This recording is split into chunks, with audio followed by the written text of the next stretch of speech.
দিল্লীত সংঘটিত অগ্নিকাণ্ডৰ ঘটনাই সমগ্ৰ দেশতে হুকৰ ছাপ পেলাইছিল। দিল্লীৰ মালবিয়া নগৰত সংঘটিত অগ্নিকাণ্ডত 21 গৰাকীকৈ লোকৰ মৃত্যু হৈছিলে আৰু 21 গৰাকীকৈ লোকৰ ভিতৰত 18 গৰাকী লোকে বিদেশী নাগৰিক আছিল। এই ঘটনাক লৈ বহু প্ৰশ্ন উত্থাপিত হৈছে, কিদৰে মালবিয়া নগৰত থকা 5 মহলীয়া এই হোটেলখনত অগ্নিকাণ্ডৰ ঘটনা সংঘটিত হ'ল আৰু য'ত ইমান সংখ্যক লোক আবদ্ধ হৈ পৰিছিল। কিন্তু এই ঘটনাক লৈ তদন্ত চলি থকাৰ মাজতেই পোহৰলৈ আহিছে কেইগৰাকীমান ৰিয়েল হিৰো বা প্ৰকৃত যোদ্ধাৰ কাহিনী, যিসকলে নিজৰ কথা চিন্তা নকৰি, নিজৰ জীৱনৰ কথা চিন্তা নকৰি, নিজৰ টকা পইচাৰ কথা চিন্তা নকৰি বিপদৰ সময়ত এই লোকসকলক সহায় কৰিছিল। আজি আমি আপোনালোকক ক'বলৈ গৈ আছো পিতা পুত্ৰৰ কাহিনী। এগৰাকীৰ নাম হৈছে ৰিয়াজউদ্দিন মনছুৰী আৰু আনগৰাকীৰ নাম হৈছে আৰমান মনছুৰী। ৰিয়াজউদ্দিন আৰু আৰমানে নিজৰ দোকানৰ কথা চিন্তা নকৰি, নিজৰ দোকানত লোকচানৰ কথা চিন্তা নকৰি বিপদৰ সময়ত বহু লোকৰ জীৱন ৰক্ষা কৰিছিল আৰু এই ক্ষেত্ৰত সহায় কৰিছিল আন কেইবাগৰাকীও যুৱকে। এই সমগ্ৰ ঘটনা আপোনালোকৰ বাবে লৈ অহাৰ চেষ্টা কৰিছোঁ।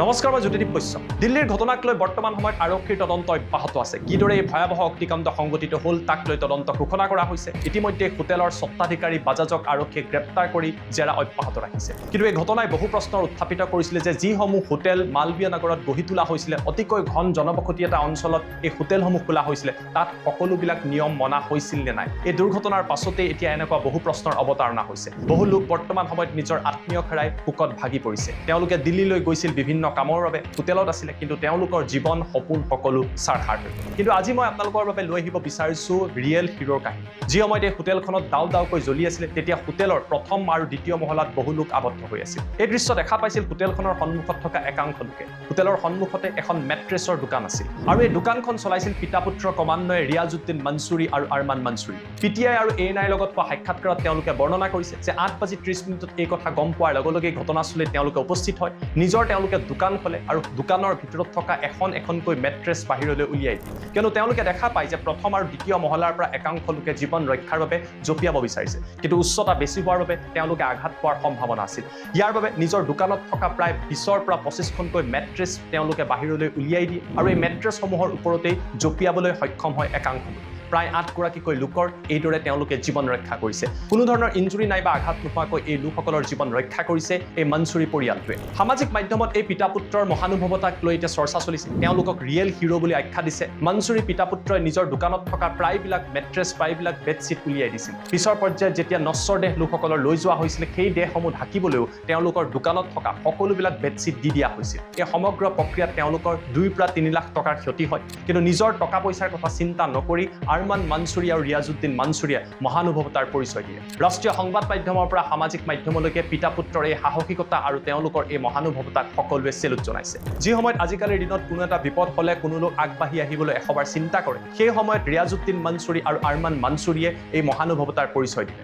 এই লোকসকলৰ জীৱন ৰক্ষা কৰিলে। যি 8 গৰাকীকৈ লোকৰ জীৱন ৰক্ষা কৰিছে, তাৰ ভিতৰত যথেষ্ট সংখ্যক বিদেশী নাগৰিক বুলিও জানিব পৰা গৈছে। এই লোকসকলে জীৱন ৰক্ষা পোৱাৰ পাছত যথেষ্ট আৱেগিক হৈ পৰিয়ালটোক ধন্যবাদ জনায়। কিন্তু কেৱল এই দুগৰাকী লোকেই নহয়। মালবিয়া নগৰ এই অঞ্চলটোত যেতিয়া অগ্নিকাণ্ডৰ ঘটনা সংঘটিত হয়, এই অঞ্চলটোৰ কাষত একাংশ যুৱক আছিল। কোনোবাই চিকিউৰিটি গাৰ্ড কৰিছিলে, কোনোবাই সৰু দোকান কৰিছিলে বা কোনোবাই এই অঞ্চলটোত বিভিন্ন কামত ব্যস্ত হৈ আছিল। জুই যেতিয়া হোটেলখনত দাও দাওকৈ জ্বলি আছিলে, বহু লোক আবদ্ধ হৈ আছিল। প্ৰাণ ৰক্ষাৰ বাবে কাতৰভাৱে চিঞৰি উঠিছিল লোকসকল। এই দৃশ্য দেখা পাই কেইবাগৰাকী যুৱকে সিদ্ধান্ত ল'লে ৰেলিং ভাঙি হোটেলৰ কেইবাটাও কক্ষত প্ৰৱেশ কৰা। আৰু এই মুহূৰ্তত সামাজিক মাধ্যমত এই যুৱক কেইগৰাকীক লৈ চৰ্চা চলিছে। আৰু এই যুৱক কেইগৰাকী হৈছে আমিৰ খান, মহম্মদ শ্বয়েব, ৱাছিম ৰাজা আৰু মহম্মদ আফজল।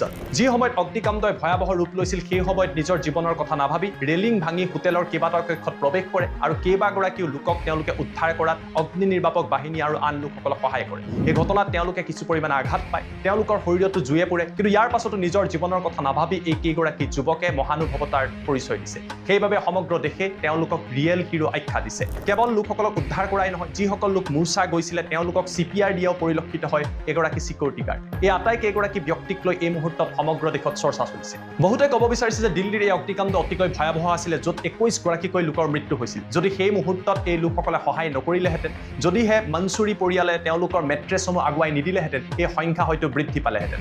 এই 4 গৰাকীকৈ যুৱকে যদি নিজৰ জীৱনৰ কথা নাভাবি প্ৰৱেশ নকৰিলেহেঁতেন, বহু লোকৰ হয়তো মৃত্যু হ'লহেঁতেন, কিয়নো তেতিয়াও হোটেলখনৰ ভিতৰত, অট্টালিকাটোৰ ভিতৰত 61 গৰাকীকৈ লোক আবদ্ধ হৈ আছিল। এই লোকসকলক উদ্ধাৰ কৰাত এইসকল লোকে যথেষ্ট গুৰুত্বপূৰ্ণ ভূমিকা গ্ৰহণ কৰে। ভাৰতৰ ৰাষ্ট্ৰীয় সংবাদ মাধ্যম NDTV NDTV, News 18, A9, PTI পৰা আৰম্ভ কৰি সকলোতে এই খবৰসমূহক লৈ চৰ্চা চলিছে আৰু এইসকল ব্যক্তিক চেলুট জনাইছে। এইসকল হৈছে ৰিয়েল হিৰো, যিসকলে বিপদৰ সময়ত নিজৰ জীৱনৰ কথা নাভাবি, নিজৰ আৰ্থিক লোকচানৰ কথা নাভাবি তেওঁলোকে বহু লোকৰ জীৱন ৰক্ষা কৰিছে।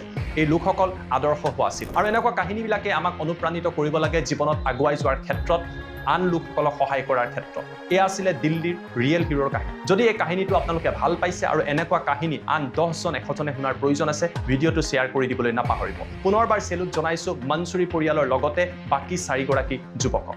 এই সমগ্ৰ বিষয়টোক লৈ আপোনালোকে কি ভাবে, তেওঁলোকৰ পদক্ষেপক লৈ কি ভাবে, কমেণ্ট কৰি আমাক জনাবলৈ নাপাহৰিব।